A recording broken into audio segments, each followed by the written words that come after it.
What is a chilling or unnerving experience you've had? My boyfriend and I were driving home was a friend's house one night.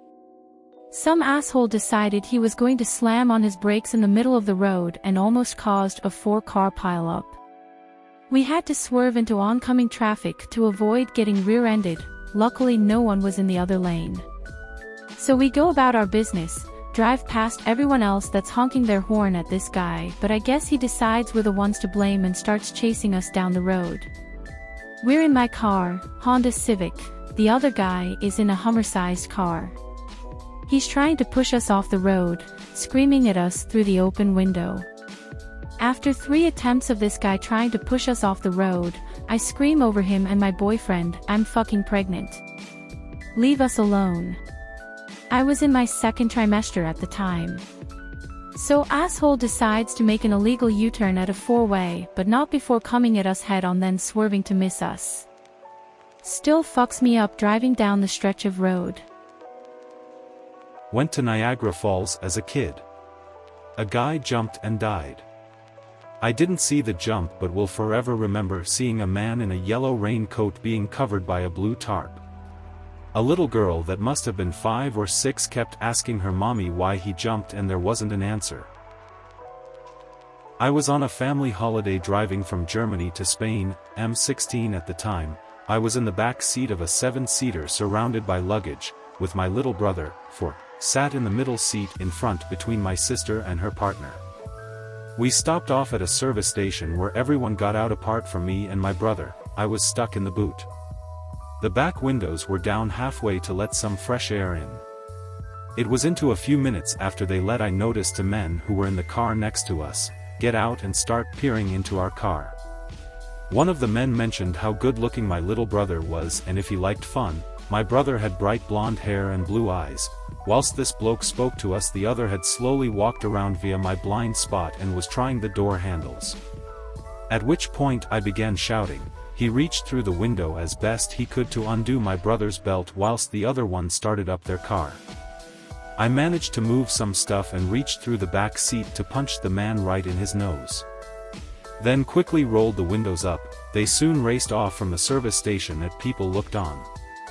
Not long after I told my family when they returned, everyone else was fine all holiday, but I just spent most of the time making sure the villa's doors and windows were locked and spent most evenings with one eye on my brother's room.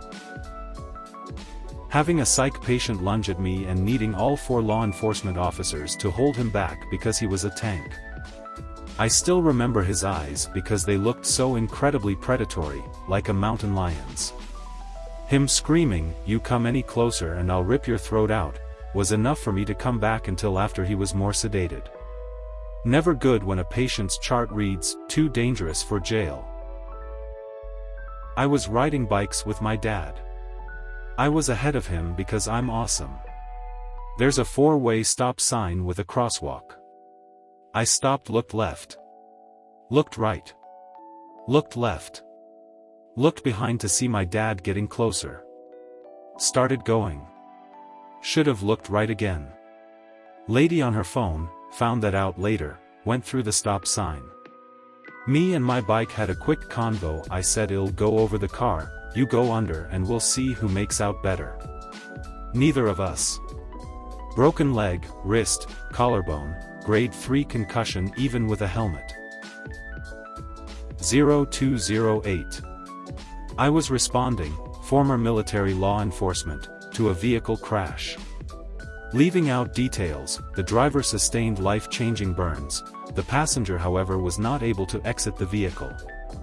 A wristwatch lay face up in the carnage, inches from the passenger window of the charred vehicle. 2:08. The time on the watch had frozen at 2:08. I will never forget it. 2:08 was the time of the crash. 2:08 was the start of 2 men under 25 years old fighting for their life. 2:08 one man suffered life-altering burns. 2:08 someone lost their friend, brother, son. It was my first tragedy response.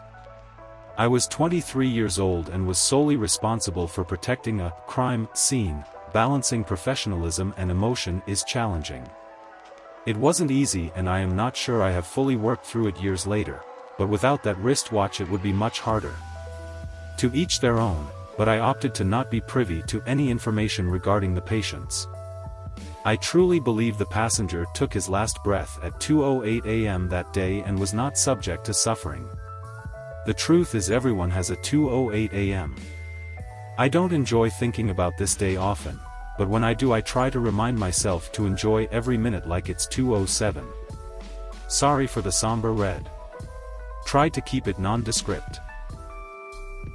My 4-year-old son had a habit of announcing when he had to use the bathroom. He would say, "I gotta go potty." One time he makes his business known and heads off toward the bathroom. He returns seconds later and says, "There's already someone in the bathroom." Now I do know for a fact that it's just the two of us home, so the hair stands up on my neck. I ask him, "What do you mean?" He repeats, "There's already someone in the bathroom." Now I'm thinking, is it someone I see dead people or someone in a hockey goalie mask?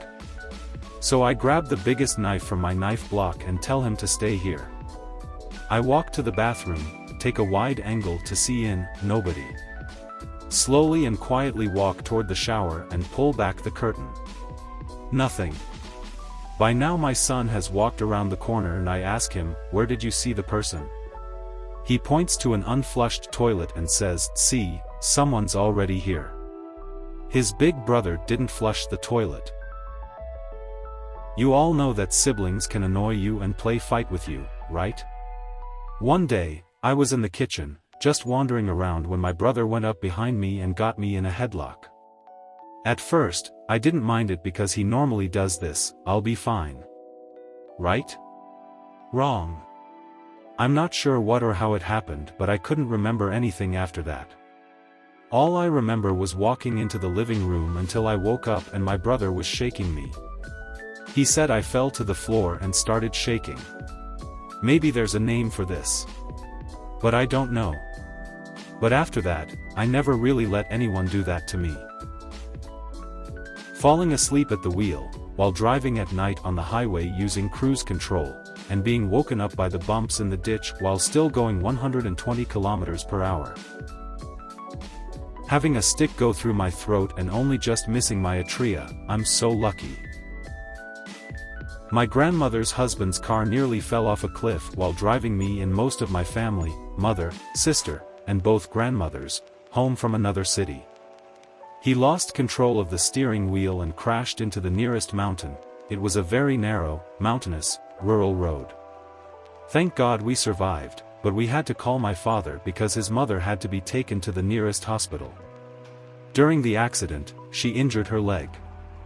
I live in Central Asia and the rural hospitals are terrible, so we had to wait for a taxi to pick us up as our car was badly damaged. It happened very suddenly and we were afraid that the car might explode. It also happened in the summer, so it was very hot and the heat hurt my head. I spotted a small light in the night sky that I at first thought was a satellite, until it turned a 90-degree angle. I was on a week-long school trip in 6th grade, and the whole grade was making tie-dye shirts while some of my friends and I were sneaking out behind the building to check out some other building we saw. It was a small abandoned chapel, and I mean really small. It was about 10 by 15 by 7 feet all around, 7 feet being the height of the roof. We were shining our flashlights into the windows, when we saw a white-cloaked figure glide by and look at us. We all jumped back, but kept flashing our lights in the other windows, when it happened again. The second one had a crucifix necklace. My friend and I decide that it's a good idea to open the door. We go up to the door, and I turn the doorknob as he knocks on the window of the door. When we did this, we see the first figure sprinting at us full speed, and we both ran to the others. We peeked into the windows and saw one of them holding a blade or something in their hand. We were too weirded out to go any further into investigating. We went back to the rest of the grade and told one of the counselors. When we told her, the look on her face went from a neutral expression to pure fear. She had no idea what was going on, but she wasn't going to investigate it. Later that night, Other kids were saying that they saw these figures in the woods walking around, but we didn't tell anyone about it, because we all agreed not to, then stayed together until we went to our cabins. Still bothers me to this day. There was this guy I encountered in the local grocery a few years ago. He didn't look particularly bad or anything, but there was something just wrong. It was that silent alarm that goes off whenever there's a danger just at the edge of your senses. He just felt dangerous and unsafe in a way I couldn't describe. I wasn't necessarily hostile, I just kept my distance. A few weeks later, I learned from a friendly cop that he was a serial killer that escaped prison. It's honestly amazing how much information our bodies can draw from the world around us.